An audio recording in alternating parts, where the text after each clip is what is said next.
Hello student, welcome to all of you.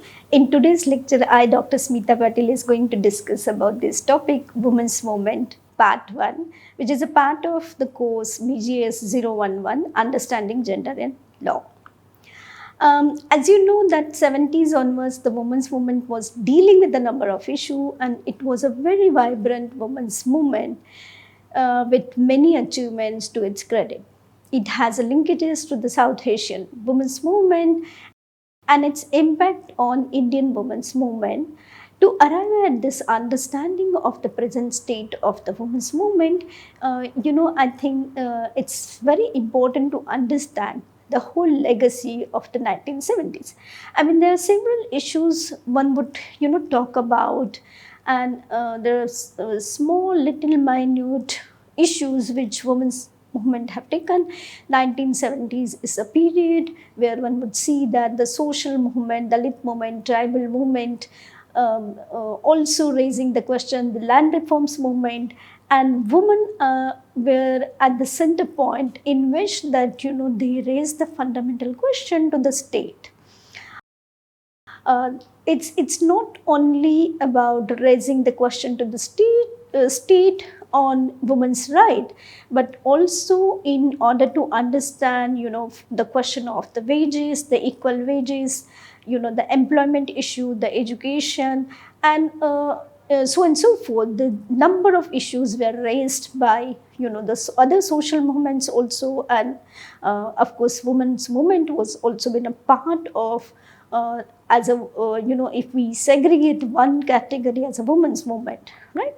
So the objective of this lecture is to know about the historical movement in South Asia, learn the interlinkages and the correlation of the movement with history and society.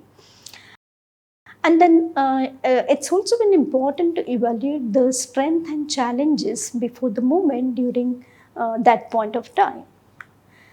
So there were major events in Asia's liberation struggle that left an impact on the Indian women's struggle for equality, liberty, and freedom. In semi-colonial and semi-feudal old China, because since we are dealing with the South Asia, the core issues are important here to relate our neighboring countries. So for a long time, women were kept at the bottom of the society. And if you look at, even today also, this custom is very prevalent that as the baby born in Chinese society, the tiny feet of the child has been tied out because, it's one of the, sort of custom in China that feet of the girl child and eventually a woman should look beautiful. So, there are different, sort of parameters to, sort of map out, the beauty, sexuality of the woman, the ways in which that society, sort of construct. So, at the same time, China launched its struggle for political unity and national integration. A large-scale women emancipation movement was launched, resulting in historic liberation of the Chinese woman, which won worldwide attention. So the impact of the several millennium of oppression and devastation imposed by the feudal patriarchal system on Chinese women was exceptionally grave. In political, economic, culture, social and family life, women were considered inferior to men. This was profoundly manifested in the following ways. So, possessing no political rights, women were completely excluded from social and political life. Economically dependent, women were robbed of property and inheritance rights and possessed no independent source of income. Having no social status, women were forced to obey their fathers before marriage, their husband after marriage, and their son if they become widowed. And you can relate this debate to understand even the Indian society today, right? Even though we have a constitutional rights, we do have the inheritance property rights, which is granted by Constitution of India, but still, it's very much prevalent in Indian society too. So women had no personal dignity or independent status and were deprived of the right to receive an education and take part in social activities. They enjoyed no freedom in marriage, but they have to obey the dictates of their parents and heed the words of the matchmakers, and were not allowed to remarry if their spouse died. So they were subjugated to physical and mental torture, being harassed by the system of polygamy and prostitution. An overwhelming majority of them were forced to bind their feet from childhood. I already mentioned to you this example. So for centuries, women were, bound feet were synonym for the female gender in China. So therefore, the 1911 revolution kindled a feminist movement which focuses on equal rights for men and women and participation by women in political affairs. These movements promoted the awakening of Chinese women. Nevertheless, they all failed to bring out the fundamental change in their miserable plight as a victim of oppression and enslavement. After the Chinese Revolution, the Chinese Communist Party declared the achievement of the female emancipation and equality before women and men one of the goal. It was one of the goal by that party. So, under the leadership of the party, women were mobilized and organized to form a broad united front with working women in industry and agriculture as a main body. The marriage law of the People's Republic of China, promulgated in 1950s, was the first statute enacted by the new China. The experience of the many other Asian countries mirrored that of the China. There were, of course, important national differences based on the differences in national liberation history. Japanese women lived under the feudal oppression, much like the Chinese woman, until well into the 20th century. The macho samurai culture kept elite women firmly locked into a domestic spaces, while a poor woman on farms and fields worked in the condition of the semi-bondage. Women's questioning of the samurai culture of the war and violence became public after the Second World War. And it is important to recall that the Japanese woman led the largest broad-based anti-Vietnam demonstration in Tokyo and Osaka during 1970s and 71. And these debates are very prevalent because, if you look at the whole history, world history too, you can categorically see that, the Japan and Vietnam, and eventually that the ways in which that the Vietnamese women suffer. And even today, if you happen to go to the Tokyo, you can see that still. I would say that the archival documents also, these women who were sort of there, deserted women who were, brutally raped during that time. Those museums also are available to sort of see and demonstrate us the plight of this woman. So the modern Indian women's movement came into its own in the late 20th century, can be read together with the history of toiling people's struggle of that time.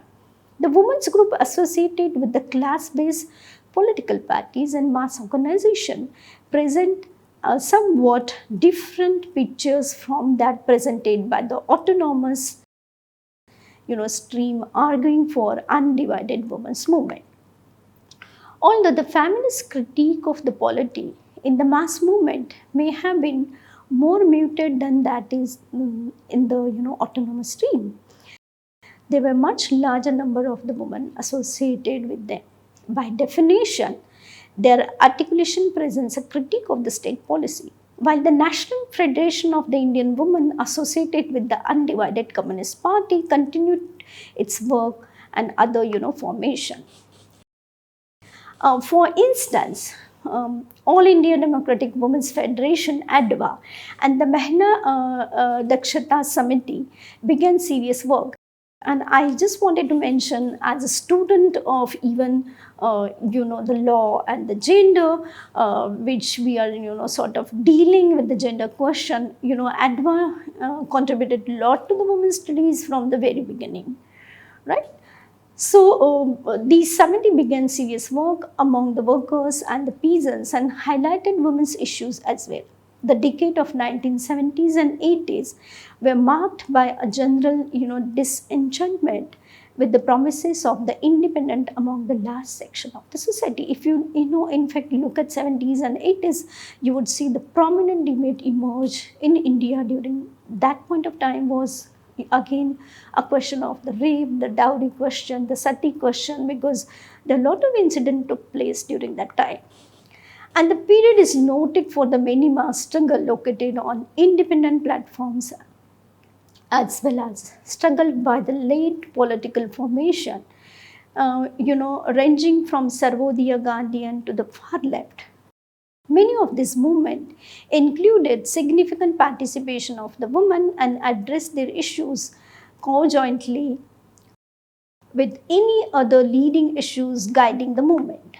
We can sort of study some important moments from this period in order to understand the ways in which gender issues enmeshed in other issues were treated during that time. For instance, the Chipko movement and the other ecological struggles. The Chipko movement originated in Garhwal Himalayan and in the decade of the 70s and had to do with opposition to tree felling and then this was one of the best example because it was a contract given to sort of cut off those things, and then one would see the kind of contribution which women did. The women of the hills protested strongly as they were heavily dependent on the existence of the forest covered for fuel, fodder and water. They use a unique method of hugging the trees as the tree fellers approach with their logging equipments, and this is why the movement derived this particular name. This movement was successful in stepping this particular contract and stepping down in fact this particular contract, and was imitated in APCO movement in Karnataka in the decades of the 80s. The Chipko movement was an important milestone in the development of Indian ecofeminist discourse and posed the theory of the woman's essential nurturing, caring and life-saving qualities.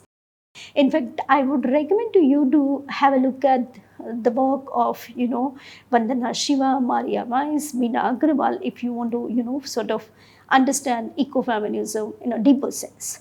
So the theory, though not the movement, had its, the question is that who questioned the legitimacy of this binary essential assumption? That is, we need to raise the question here. So it has to be noted that the women involved in the Chipko movement were primarily fighting for the livelihood, as the trees, were very important, aspect in their life for the subsistence. So thus, while the Chipko movement did eventually lead to the Indian government, raising this question, cutting forests, the basis of the Chipko movement was to undermine the contract and ensure that the forest remained so that their own livelihood was not disrupted. These women would themselves cut trees, and professional contractors should not get into this debate. Further, the women of the Rainy village were involved because the men had gone to integrate with the forest officials. The convergence of the environmental and the feminist assertion could also be read as an imposed critique.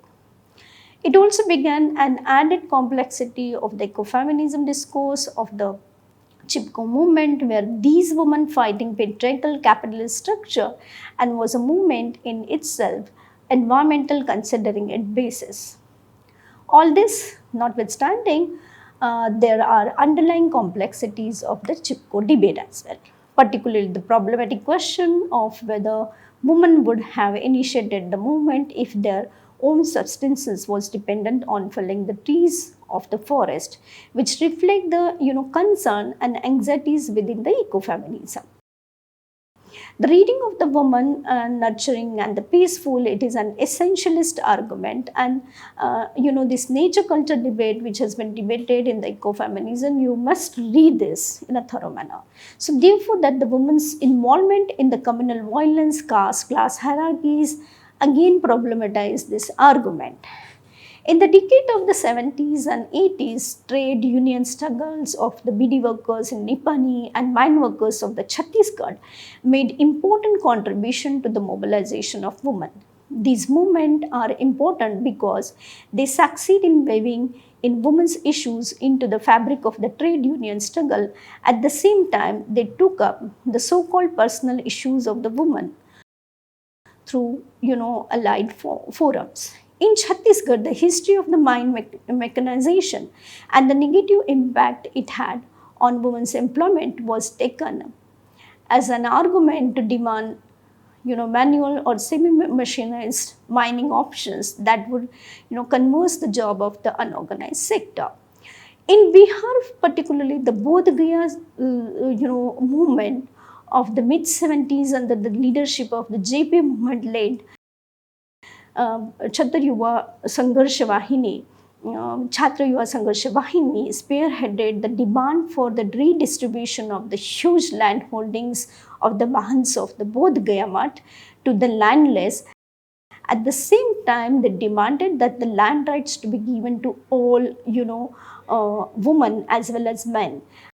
In fact, the priority was that the land entitlement should be given in the name of the woman. And one of the, if you look at even the latest studies done by many scholars, it is very categorically shown that if the land entitlement is in the name of the woman, the violence against women is very less. So, the resources and the asset in the name of woman is a very important again. So this successful struggle went a long way towards changing the concept of equality and copernicity rights in Indian jurisprudence. The Narmada movement erupted, it was a similar period in the decade of the 80s on the issues of the displacement of the people and the villages concerning the area, which would be submerged under the construction of the 3 major dams on the Narmada. The movement had a huge following of the women and men across the submergence area in the 3 states. It questioned the development strategy that made it necessary for harnessing water resources in that manner and became an intensely political issue with strong opinions being expressed on both sides of the debate. And I think it's a very ongoing displacement debates, and eventually would see that the ways in which the climate change happening across the world, these issues are still going to remain, and we have to grapple with these issues very seriously. One of the important question which we need to ask is that women in the peace movement, the states of the northeast of India were not fully integrated in the colonial governance. And the post-independence national integration process was opposed by many in these regions on the grounds of subnational identity and culture differences, because one has to also very carefully read the history of the Northeast, the whole question of the race and ethnicity, which is very much there. Also, as a student of the law, we also need to understand these debates of the customary rights and the constitutional granted rights. Also, the religious conversion in order to understand the Christianity, the customary rights, the original identity as being from those particular location. So one has to grapple with these debates very, very carefully. So the emerging Indian nation state reacted strongly, and over a period of 2 decades, I would say more than that, The northeast of the India erupted into conflict zone with many insurgent groups claiming to represent the true aspiration of the people. The conflict came with its baggages of the state brutality, militant attacks on the life of the property, accompanied by the total destruction of the human security of the people from either it's Manipur, Nagaland, Mizoram, Tripura, Assam, and other, which also includes into this. So in this situation, a section of the women emerged as torturers of the peace, and they demanded that respect and peace and the fundamental rights of the people to be protected. These include traditional women's group like Maria Bibbs of the Manipur, who assumed that a new role of the defenders of the ordinary people, and the Naga Mothers Association, which sent out because as we know that it was a brutal rape of the Manorama which took place, and therefore it maintained its strong messages for the dialogue, a reconciliation and the human security of the ordinary people of the area.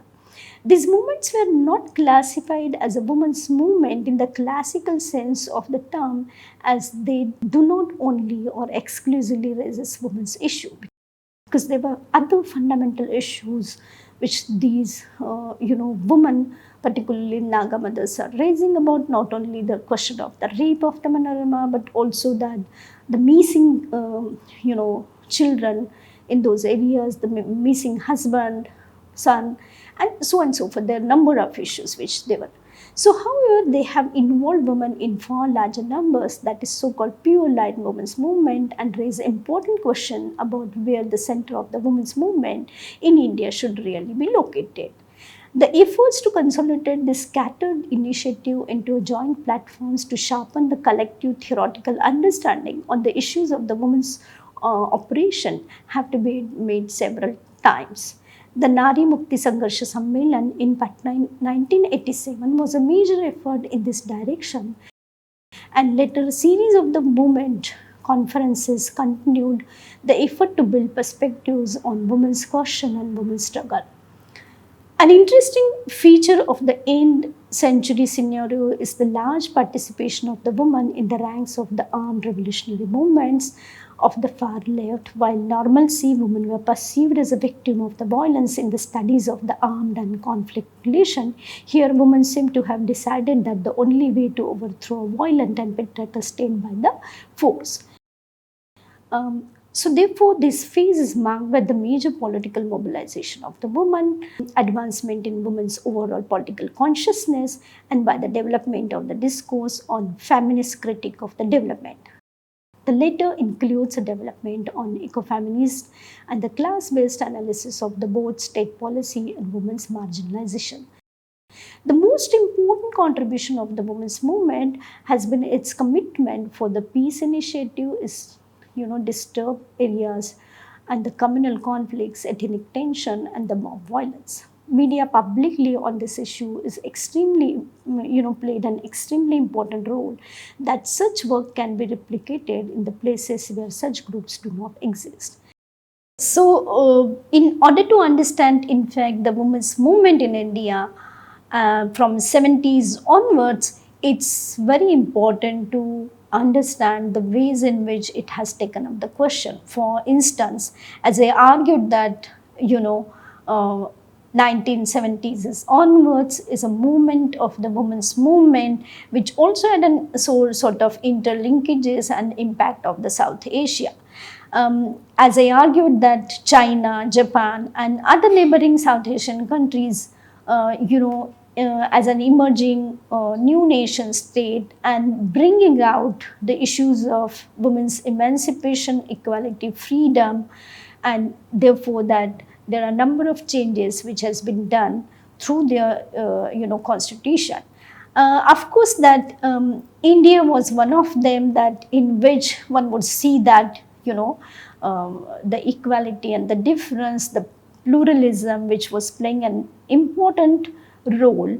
At the same time, the constitution has given us the rights, in which you would see that formal and substantive rights were given to the woman or the gender the category of the gender, and eventually that we are in fact engaging and evolving with rights and the demands as the groups, and from the either it might be the minority, it might be the women's group, cutting across from sort of the identity politics also plays a very significant role. For instance, that it is a time where one would see that women from the northeast were demanding for the peace. At the same time, women from Garhwad were demanding the rights of the ecofeminism, and that is how that one has to engage. Today, you see that we are still grappling with this debate when one talks about ecofeminism. When one sees farmers movement, now we have yet to recognize, because feminist or the women's movement are demanding that the recognition of the women farmers is very much important by the state and the government. Because if we look at the debate and the interesting work which is produced by, for instance, Bina Agrawal and the others, one would see that where do we locate in fact the women farmers. So we have to, we have long way to go, but it's been very important to understand a different facet from 70s onwards, not only in terms of the legal rights, but it's also the different rights, because this was a period particularly, the feminist and the women's movement questioning on several issues, like for instance, the agency and the choice. Thank you.